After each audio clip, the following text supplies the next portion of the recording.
Indiana's infant mortality rate is unacceptable. We can and we will save more of them.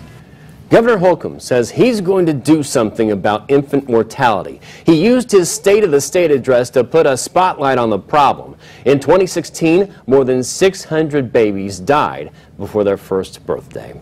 And Allen County has the highest rate in the entire state. The governor has set a goal to become the best state in the Midwest for infant mortality rates by 2024. News Channel 15's Angelica Robinson joins us in Studio 15 with more. Governor Holcomb said in his address last night that the infant mortality rate is a direct reflection of the overall health of Hoosiers. That's why he's making a point to tackle that problem head on.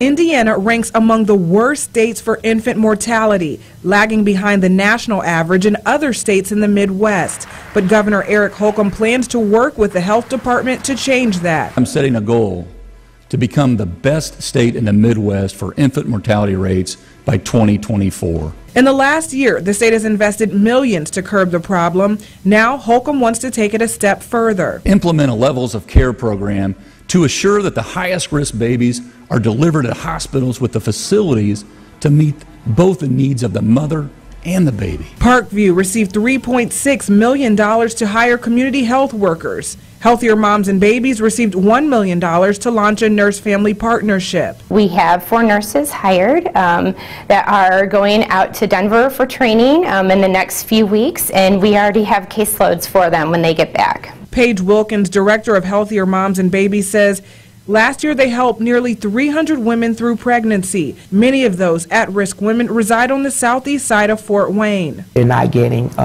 early prenatal care, and also they didn't have a safe place for their babies to sleep. Phyllis Bragg is the president of the nursing sorority Chi Eta Phi. The group has made it their mission to educate moms in the community, including with the release of a series of informational videos. They believe education is key, but equally as important, access. People have got to have the care they need to have healthy babies, and if they're monitored properly, then we can have better baby outcomes. There are several factors that contribute to infant mortality. One is the obesity rate in Indiana, and also there's a high rate of smokers. In Studio 15, Angelica Robinson, News Channel 15.